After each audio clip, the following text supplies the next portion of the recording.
Chris, welcome to the show. I'm super excited to have you on and look forward to speaking with you today. Brian, thanks for having me. Yeah, excellent. And we were chatting just a little bit offline. I'm really excited about what we're going to be discussing today, online courses. And that's really what led you to, I'm gonna let you tell the story, but we were talking a little bit offline that's what led you to break free from your W-2 job that you had. So I want you to talk about that, like what you were doing Mhm. before, you got to an entrepreneur and just, tell that story. Like, how were you stuck? What were you feeling in the corporate world? And ultimately, like, let's talk about how you were able to break out. Yeah. So to start off, I was an average person in high school. I really, I, I had goals and aspirations of what I want to do for college. I just didn't try very hard in high school, and kind of disappointed my parents a little bit. They knew I was intelligent, and I just wasn't using my skills to the best of their ability. So coming out of high school, I didn't want to go into a junior college. I didn't have the credits and stuff to get into a good university. And so trade school was where I ended up. And I learned how in 9 months I went to school, shipped me off. I went to school, learned how to weld, and I was a metal fabricator by trade. And so right out of school, I was ambitious enough to find myself a job that right out of school. This was getting ready to go. This would have been 2006, getting ready to go into the big financial crisis we all know about. And so I found myself a job, did custom car fabrication for a couple years, and realized I quickly moved up, advanced my skills, and realized I didn't want to be chasing a paycheck for the rest of my life because that was just Mm. very cyclical, very seasonal. When people have money, they like to spend it on luxuries like custom car modifications. When they don't have money, the work dries up. And so I needed something a little more solid after a couple of years of that to try and build a family on. And so I went the manufacturing route. I went and I found a small company that was um, in need of a welder, and I had to take a huge pay cut. And I was the first welder they hired on to this new growing manufacturing company, and this would have been 2008, end of 2008, beginning of 2009. So in need of just a job at the time. I just needed some money and needed some income. And I spent 10 years there and grew with the company. The company grew into an amazing manufacturing company. I got to see a small business turn into, in the corporate world, it would still be considered a small business. But in more of the private sector, it went from being a small mom and pop to they did it. They achieved the American dream, and they're still a thriving company now. They just did a huge acquisition of another company that I know of, and they're growing, and they're still doing fantastic. Well, I had kind of gotten to a point where I was capped out Mm. in that company. The only person above me was the general manager, and the only person above him was the owners. So knowing that the general manager was probably a lifer, and for a good reason, I mean, it was a great job for him, and they pay really well. Mm. I didn't have any more upward mobility. Sure, I would get a few raises and some things, but at the time I was 27, 28 years old, thinking, is this how I'm going to spend the next 30 to 35 years of my life?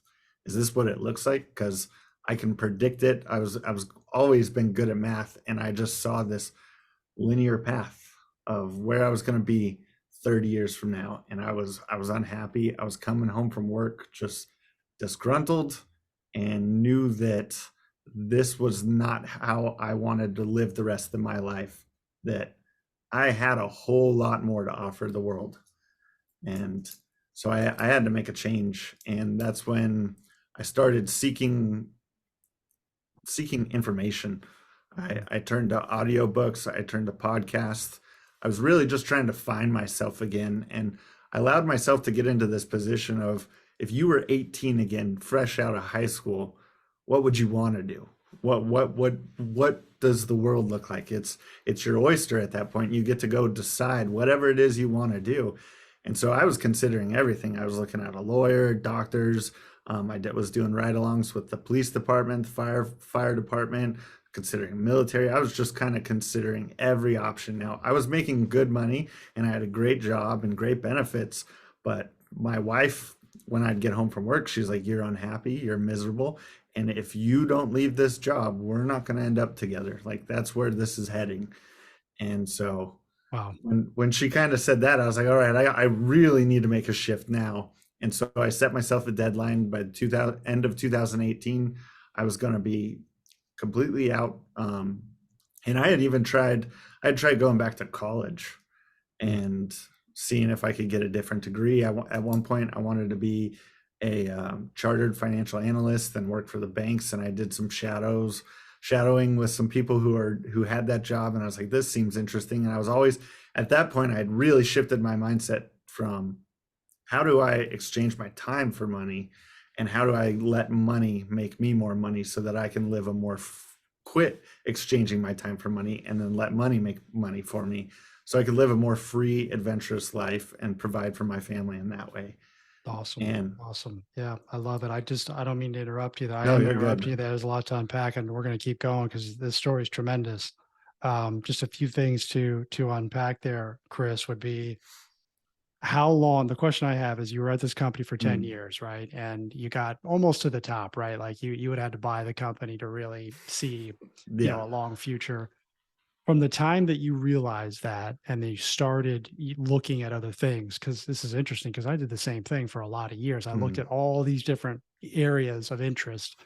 How long did it take you before you actually landed on one? Like, how long were you in that education phase of the audiobooks and the podcast and the YouTube videos and the consumption Yeah. mode? It was probably a solid 2 years. It was 2016 was where I made the shift. Hmm. Um, and I actually, in 2016, I started dabbling in the stock market and trading and investing. And so from 2000 to 16 is when I started consuming books. I told myself I was going to read one self-help or information book per week. So I started reading a book per week. I was consuming 3 to 5 podcasts per week and then 3 to 5 YouTube long form educational YouTube videos per week. And I Yep. really just took myself through my own educational system at that point. Awesome. Okay. Now, what was the was it this conversation that you had with your wife that really kind of pushed you over the education mode and just starting to take some action, or was it something else? It was it was a bit of my wife, but I've always had mentors in my life. Mm. That's been a I've had a lot of really good people influence my life through my upbringing. And when I moved back to, because I had traveled around with the fabrication jobs, but when I moved back to where I grew up in Arizona, I reached back out to one of my mentors and I was like, hey, I really need some help and I'm a bit lost right now. Would you be willing to work with me? And so for about 5 years, him and I were meeting once a week before I'd go to work. And I owe a lot of where I am today to him because I called him up. I hadn't talked to him in a couple of years. And I was like, "Hey, I need you to meet me at Starbucks at 4:30 in the morning. I got some stuff to unpack." And so a lot of it came from him. Awesome. Awesome that you had that. And I mean, is this is someone that you knew Mhm. and you just reached out to him and asked for help and he gave you his help? I assume he did it uh free of charge. Yep, he met me. I bought him coffee. I had to buy his coffee every and breakfast. I didn't have to. He just allowed me to, Yeah. and ended up he was the one who married my wife and I, and him and I are still friends today. I had a great conversation with him the other day. So, Awesome. Good stuff. So how did he help you, Chris, get to the point where you're at now? 'Cause you're doing some awesome stuff right now. Obviously, you're not in that job anymore. So mhm. talk about your transition and how you landed on what you landed on.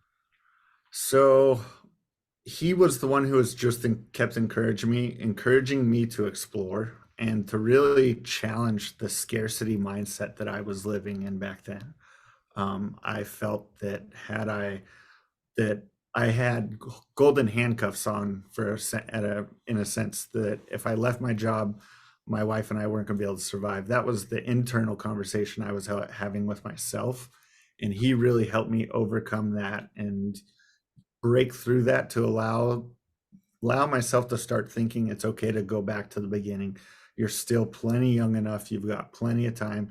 a complete reset or start over, which I wasn't starting over because I didn't realize the amount of skills and knowledge I had learned by witnessing a company grow and succeed over those 10 years. That now today I'm so grateful for because they've allowed me to use that knowledge to grow my business faster and do things in a new way, and avoid a lot of the mistakes I got to witness them make. Mm, awesome. I love the golden handcuffs thing. I've never heard that before. Mm. That's a really great analogy. Um, do you think that I'm curious because you said you were young enough. I think you might have said you were 27, so you were before or earlier than 30. Do you think if you were older that it might have been more challenging, maybe if you're in your 30s or your 40s, that you would have felt even more stuck? I think had I tried to do that same transition now, like even today, I and not had the mental growth that I have, I wouldn't have made the leap. I don't think I would have necessarily been able to make it.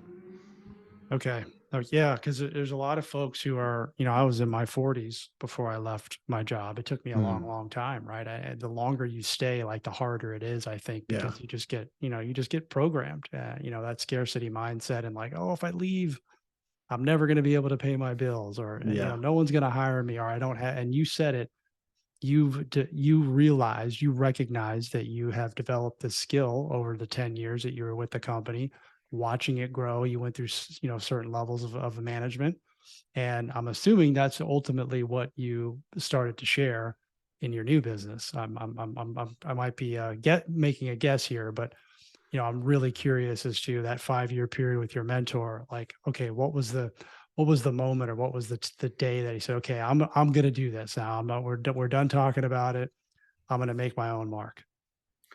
It was the mentor in the sense, and he got to um, a point where he was like, yeah, these aren't the exact words, but you'll get where we're at. But he was like, you need to crap or get off the pot. Like we've been having this same conversation now for about a year, Mm. and it's either time you take action or we stop meeting. And there's I'll pair that with my wife saying, hey, if you don't make a change, we're not going to make it through this. It that was enough motivation to be like, okay, we're going to figure something out. Yep. Super important. All right. So what did you do? What did you end up doing, Chris? So that was a I walked in, I got home that day and I told my wife, "Hey, I was meeting with Matt this morning. This is what we came across." And she was like, "Thank goodness, because this has got to happen." And so at that point, I was leaning towards I was in night class at the college, Mhm. going to school to get my CFA, and that was kind of a funky thing. I had studied to take the first phase of the test, not knowing that you had to have because I went to trade school. I never finished and got a degree. We have to have any kind of degree in order to take the test. Right. Even though I had the knowledge to take the test and pass it, I couldn't because I didn't have a bachelor's degree. And Mm. so I had already started the things in work to go to school and get a degree.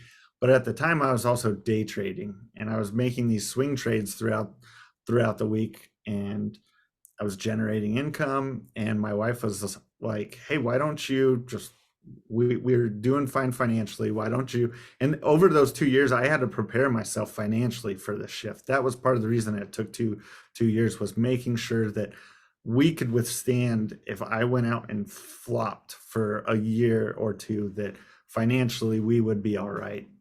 It wasn't just a emotional, I hate what's going on, I'm out of here. It was we took time to plan it out and prepare the transition. And she looked at me and she said, "Hey, we're ready. Why don't you just school full time?"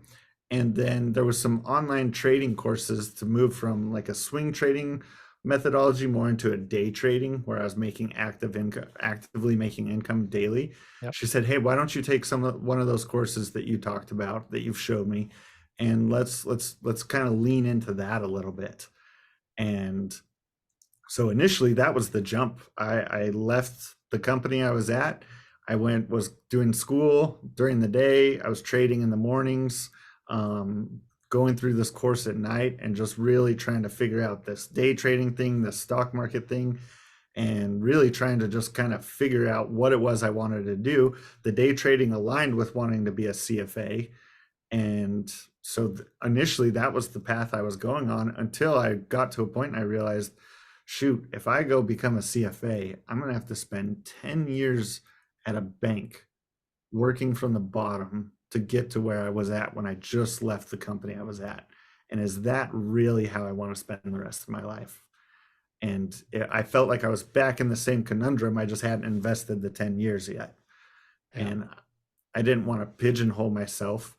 And so I started making money with the day trading thing, and we just kind of leaned on that for the longest time. And that was really when things shifted, that you don't necessarily need a job to make money, to not make money, because we're not the Fed, we don't make money, but to earn an income to provide for your family. So Absolutely. Well, if you did make money, I'd like that. I'd be coming over to your house. So I love the fact that you prepared for your exit, for your break, right? 2 years, you had a nice runway. I think, and I'm sure that 2 years, a lot of the times we hate our lives, we hate our jobs, or we just really want out, but we're not willing to sacrifice for a couple of years or however long it's going to take to do what you did. yeah, Right. Also, your wife is pretty intelligent. I gotta say, it sounds like you got a good woman there. She really pushed you. That's important to have, right? yeah. Yeah. So okay, so you're doing day trading, and then at what point are you still involved with day trading? I mean, I know we're going to talk about your Mm, business here, Life Edge, but let's talk about the online courses that you eventually got into, and yeah. and how did you have all this knowledge? So how did that spawn into what you're doing now? So, one thing I do want to mention, when I finally made the mental shift to say, okay, I'm allowing myself to work the process to move on from this company, this position, this W-2 position, Mhm. when I allowed myself to think, hey, I'm going to make this transition, there was like a renovate, like my spirit was renewed because I had hope again. Like this wasn't the end anymore. And that's really what allowed me to get through that 2 year process, was knowing that there was an end in sight and there was going to be a transition. Um, but so back into your question about the day trading and shifting. So I day traded and I started using courses. And the initial course I bought was, at the time, it was a lot of money for me. I spent, I think the first year I spent like 5 grand on the course, then another $3,000 on software. And I was, when you don't have an income, you're like, initially that seems like a lot of money. And so by the time it was all said and done, I think I was like 10 grand in the course.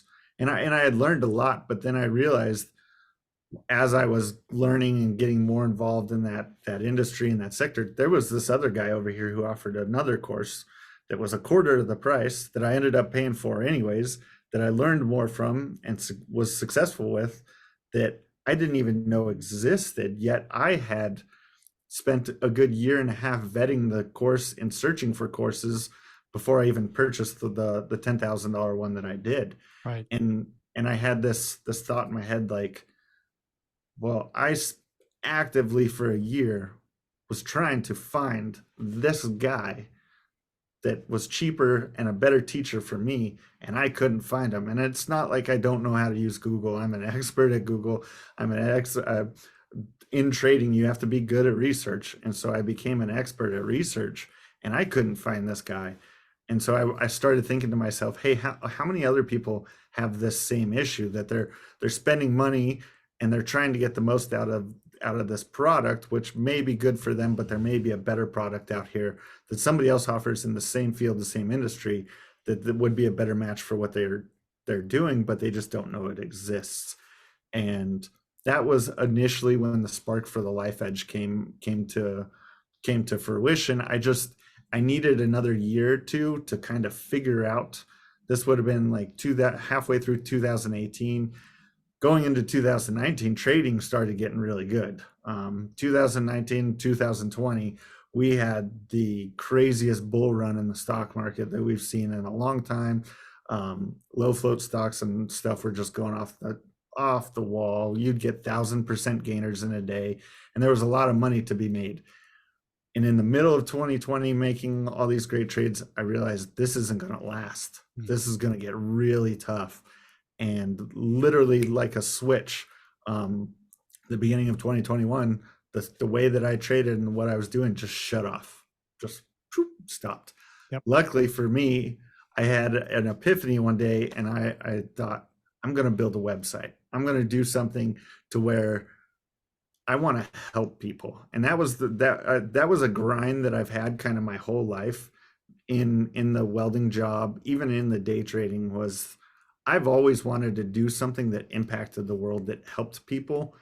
And the managing the manufacturing company, it was great, but we weren't really helping people. Like, there wasn't like a major cause or mission that we were fighting for.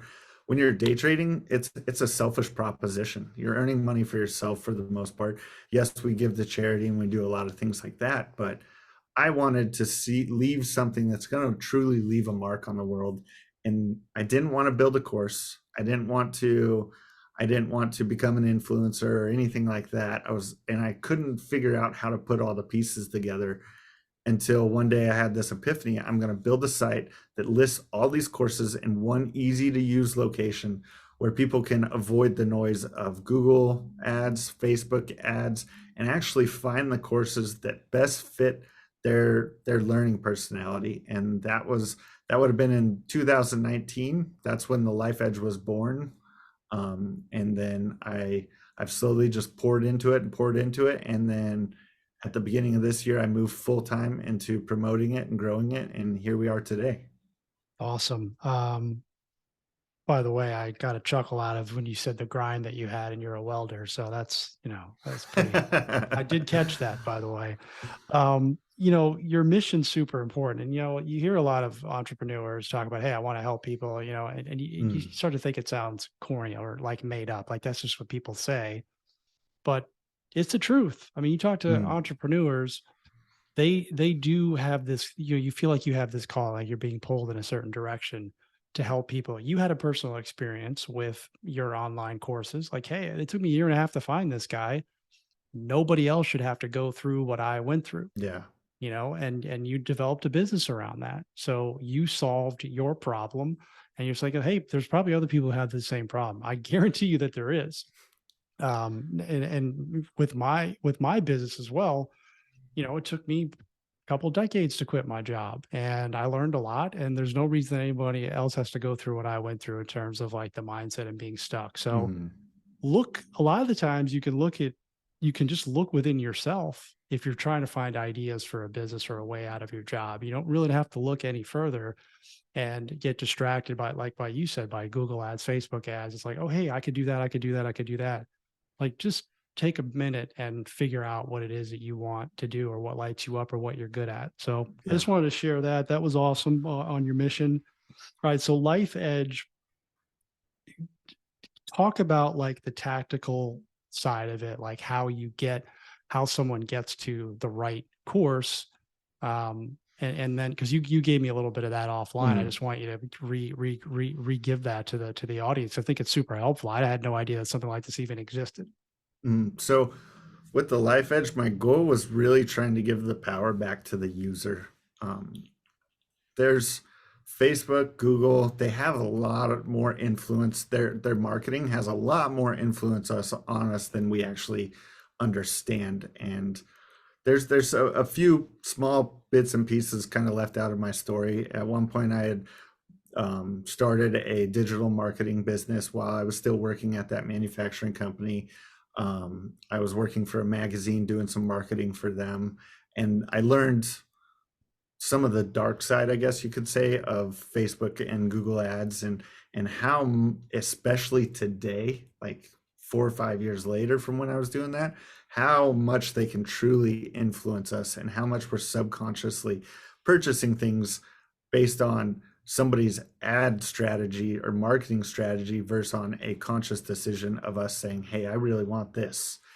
And I wanted to give the power back to the user in the sense where it's just a list when you type in when you go to the Life Edge and you type in whatever course you're looking for, whether that's singing, guitar lessons, real estate investing, whatever it is, you're getting an unbiased list um, that is organized randomly. Every time that page reloads, it's randomly organized so that there's not one person at the top of that list every time that's getting all the first hits from people coming through.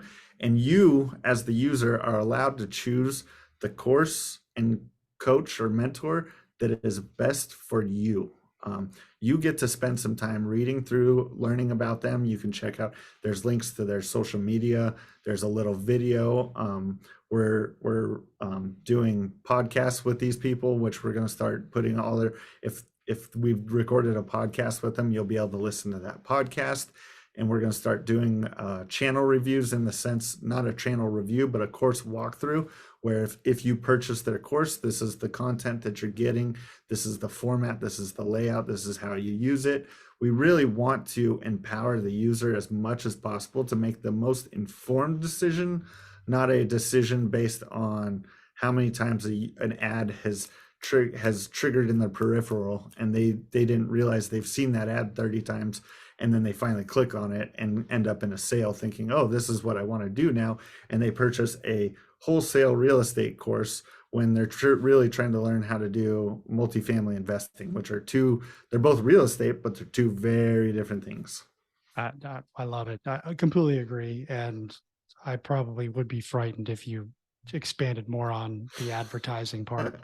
I'm already nervous, but yeah, it's true. You're basically, instead of scrolling through your Instagram or Facebook, feed or whatever, you're going to your site, Life Edge. It's lifeedge.com, correct? Yep, the lifeedge.com. You type that in Google, it'll pull up, or the search bar or the URL bar at the top.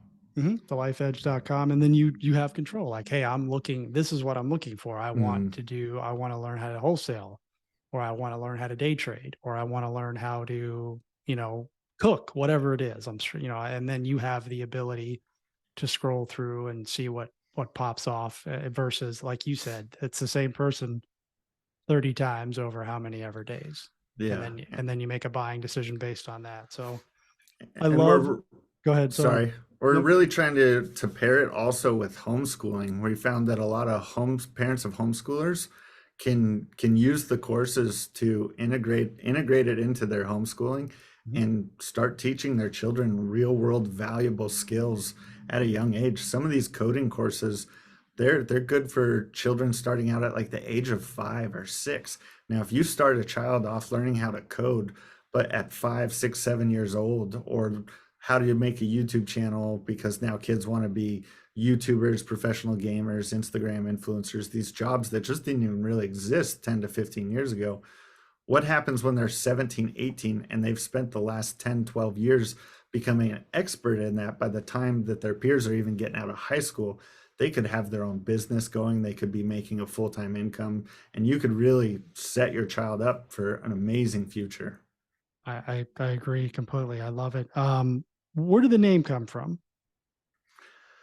So it's a play on a trading term. In the trading world, in a sense, you're always, or even a gambling term at the casino, you're always looking for that edge, right?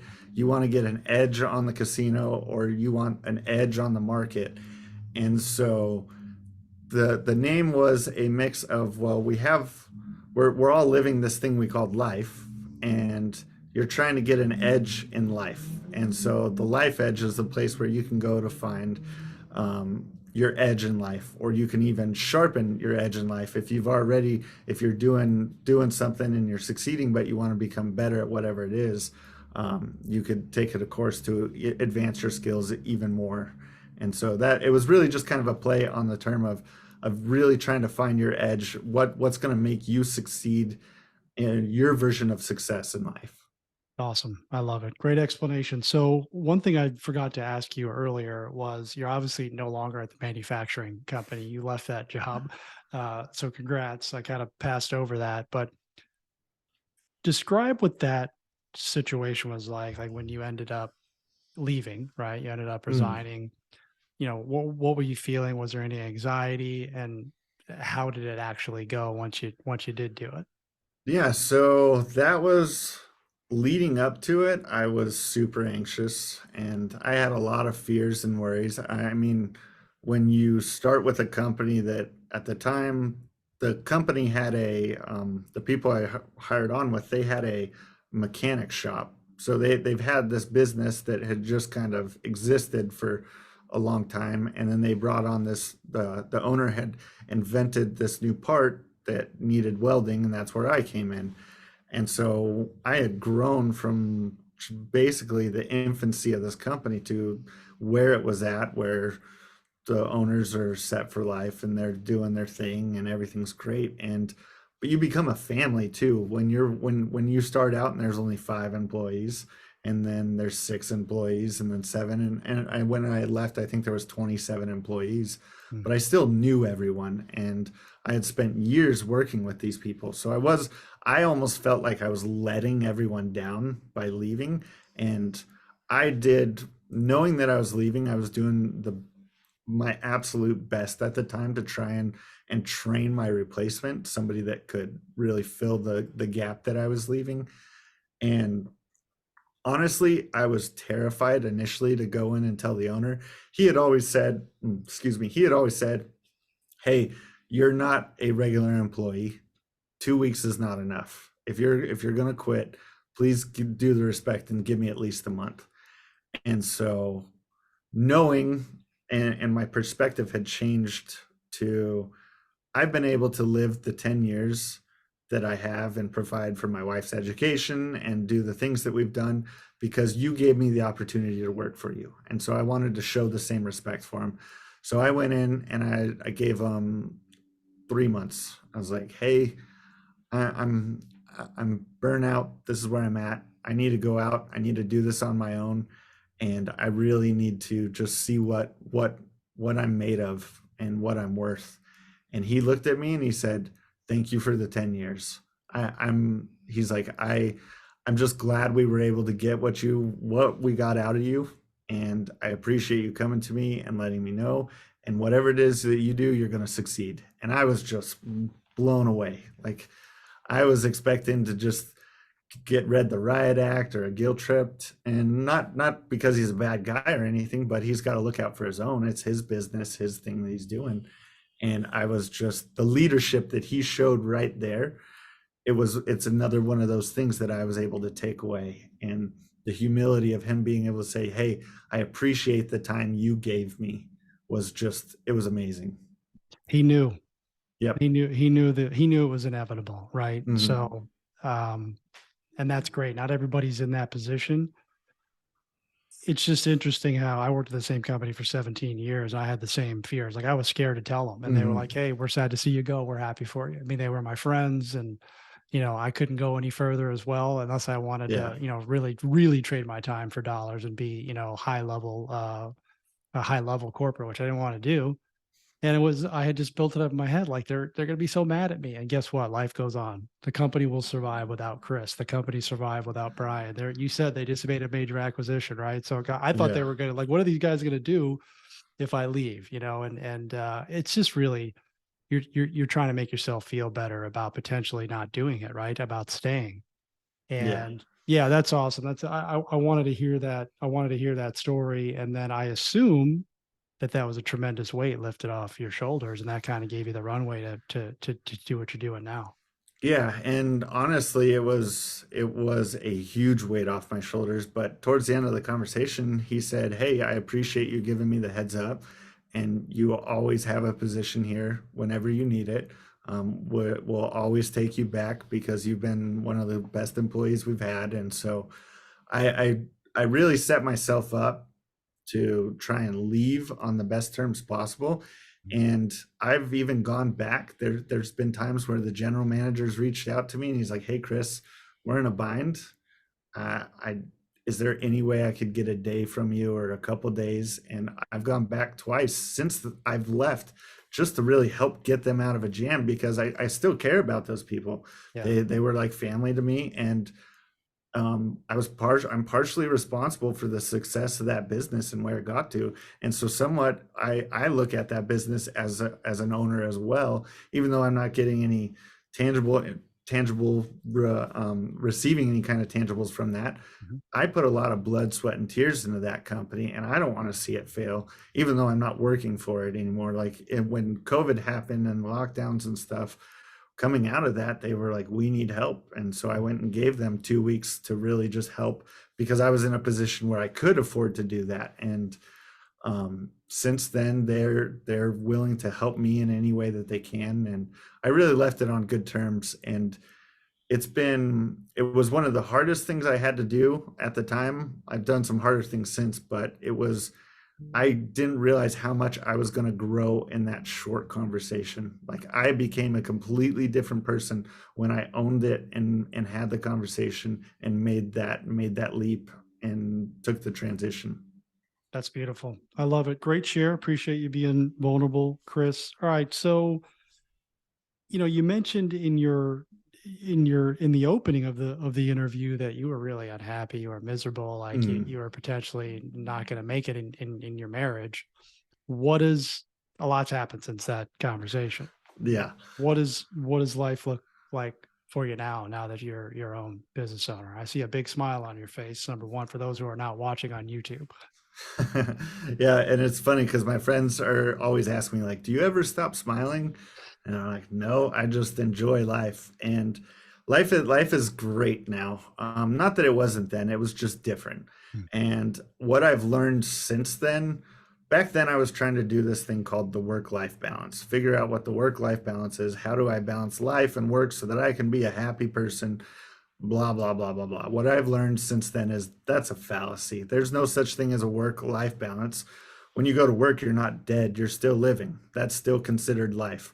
And so I had to figure out how to completely change my perspective on what it is that work is. Well, work is a part of life, and once I found something I was doing that I agreed with the purpose and the vision, and not that I disagreed with what was going on, it just wasn't mine. And had there been somebody out there who was doing something that their vision and their path was aligned with mine, I may not have gone the entrepreneurial route, but it is the route that I've taken.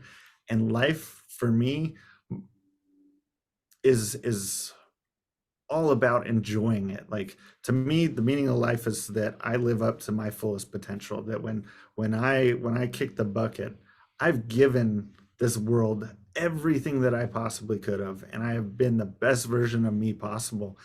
And this business is allowing me to do that and allowing me to show that the life edge. And because I truly want to help people. I used to do a lot of missions work when I was younger, and I really enjoyed that, actively helping people. And so now when I'm working, I'm enjoying my life. When I'm not working, I'm enjoying my life. When I'm sleeping, and I don't sleep very much because I'm too excited to be living what life is. And so yeah, it's a very different time now. It's so awesome. I wrote down a bunch of stuff here, and I agree with you on work-life balance. It's a bunch of nonsense. Um, Work is life. Yeah, Hmm. I love that. Um, Living up to your fullest potential is different for everyone, right? Hmm. You've discovered yours, and I think a lot of folks out there, a lot of people listening are stuck. Like, what am I supposed to Yeah. do? What am I here? What am I supposed to do? Like, this job is not it, right? What advice would you give for someone who maybe is in that predicament and knows that, hey, this is not it for me, there's something else? What advice would you give them? Like, what first steps would you give that person to get to where you are now? I mean, it's not an overnight path, but Yep. what's some advice you would give? Yeah, and I want to emphasize it is definitely not an overnight path. Had I not gone through everything I did for the last 12, 13 years, I don't know that I'd be able to succeed where I am now because all of that was required to get here. Um, my biggest initial shifts and really what allowed me to transition was allowing myself to be okay with making the change. I had to make the mental decision to say I'm going to change and it's okay. Um, the second thing was is I was a bit overweight. I was not eating healthy and I wasn't investing in myself. And I had to start, I knew that if I was going to make a change, the current habits I had were not going to be what got me to where I wanted to be. And so habits had to change. And that was a difficult process. And I solved that problem. This may not be the way that everybody can do it, but I went out and hired a personal trainer because I knew that I can't control my outcome if I can't control myself. And in the mirror, I could tell that there was a person there that wasn't able to control themselves. And so allowing myself to make the decision, getting in control of my physical body, and then making a commitment to invest in myself. And that's not just saying the commitment part is a big deal. And I think that it gets skipped over a lot. It's not just saying, oh, I'm committing to this, but it's actually holding yourself accountable to that. When I said I'm going to read a book a week, a nonfiction informational book a week, I committed and I read, and still to this day, I read a non-informational book a week because of the commitment I made to myself. And I can't hold commitments and promises to others if I can't start by holding the promises to myself first. Okay, this is awesome. So, by the way, you're crushing it today, Chris. Thank you for coming on. Um, be okay with change. That's you don't hear that very often. Like Mm, we're all afraid to change. Hey, my life is pretty safe and secure right now. I hate it, but yeah. it is what it is. Like this is what I know, right? So the fear of change is a big thing. You got to overcome that. I've heard you talk about coaching twice now, your mentor and then your personal trainer. Like you wanted to change something, you needed help. It obviously wasn't working out for you the way you were trying to do it. So you hired a professional, you paid Hmm. them, and they held you accountable. And obviously, I mean, again, when I watched on YouTube, you're not overweight. So that you've solved the health and fitness problem. I assume maybe you've done that in other areas of your life as well. You talked about habits, but the thing that really resonated with me, and I want you to expand further on, was holding myself accountable. A lot of people have a problem with this. I've Mm. struggled with holding myself accountable, which is why I go out and have accountability partners. But how do you, Chris, hold yourself accountable? Like to read the books as an example. So mine's gonna get this will get a little deep, and this comes from a lot of my past actually. In that, like I said, I used to do a lot of mission work. So from 10 years old till I left high school, I did a lot of traveling with our church, and we went to Mexico several times a year. And then eventually we stepped up our mission trips and we went and spent 2 weeks in Ecuador, where we were in Quito, Ecuador, in the capital. And then we spent a week of that in the Amazon jungle. And then eventually we ended up in South Africa, and I got to experience through that time period. I got to experience true poverty, and like people who are getting one meal a week if they're lucky, and are don't have the ability to turn on running water, and have to walk a mile, 2 mile, 3 miles, 4 miles just to get water that may be dirty and make them sick.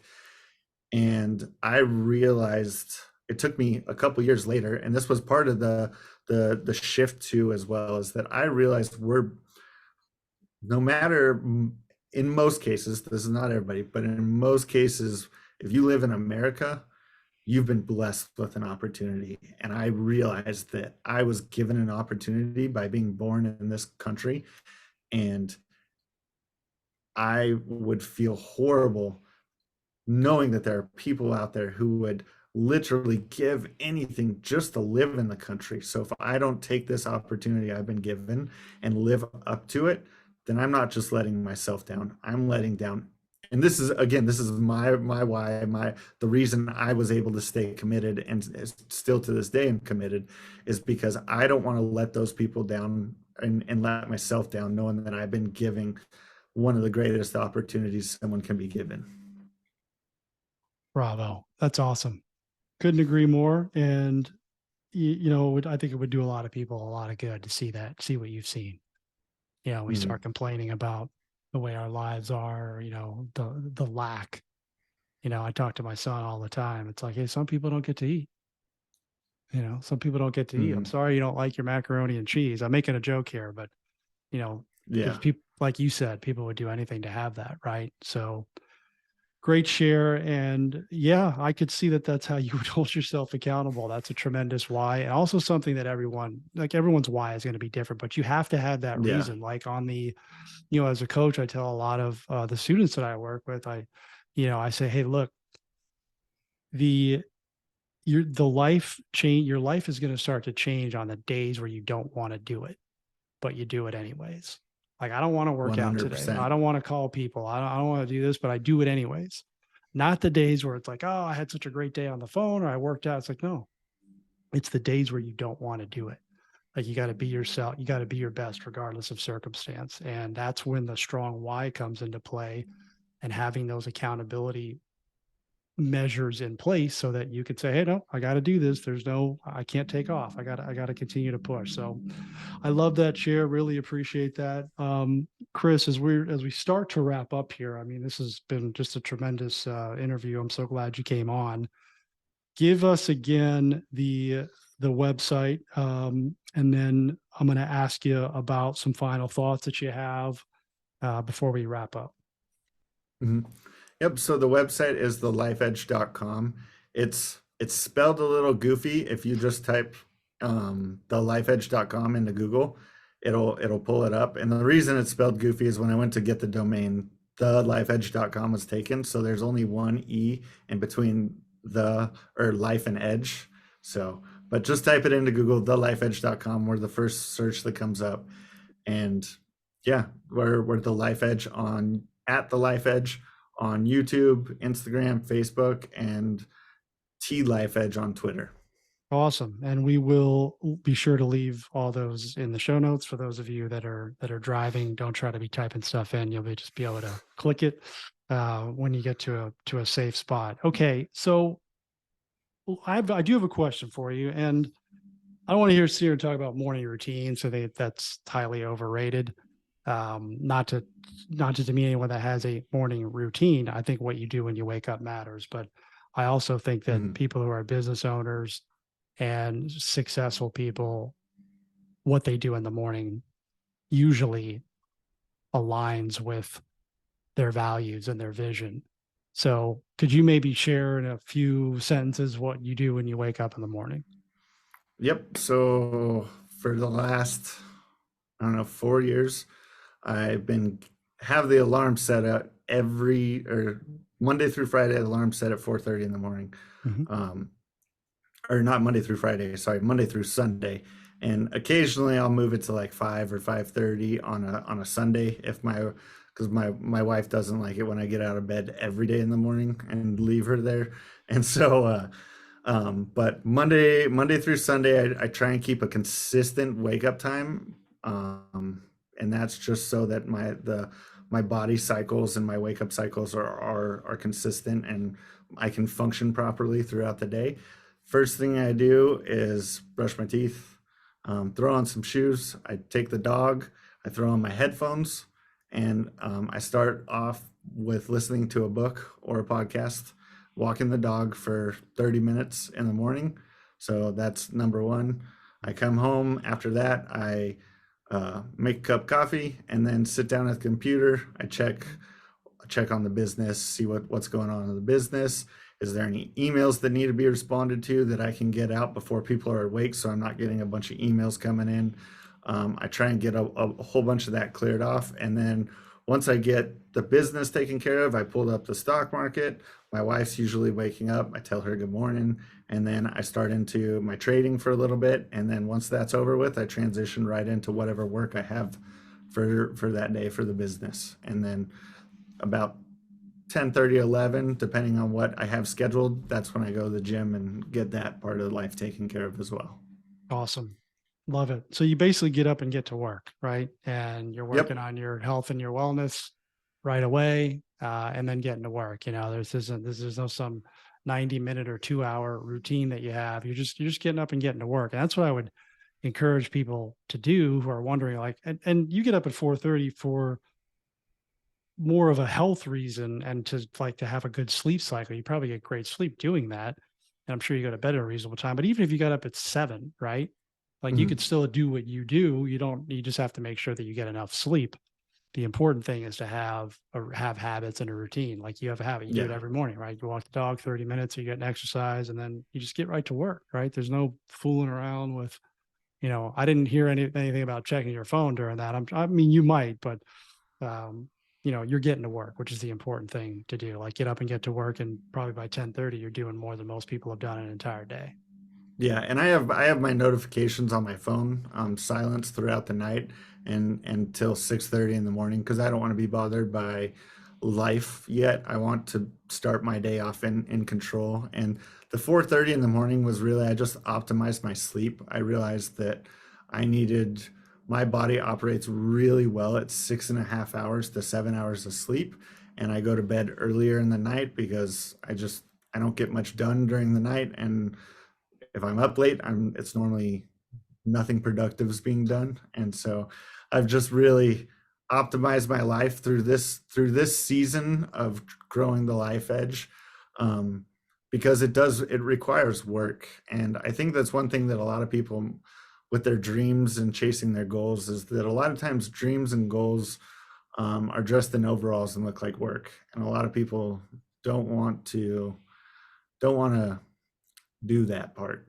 Yeah, yeah. Dressed in overalls, look like you got a couple good quotes today, Chris. I gotta tell you. So I awesome stuff. can't that last one was not my own though. I have borrowed that one, so All right. I can't take that one.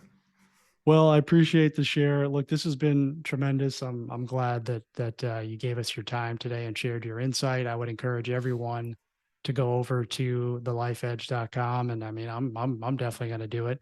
Sounds like a great tool, and glad that you're happy and smiling ear to ear. So appreciate you spending time with us today. Everyone, make it an awesome day.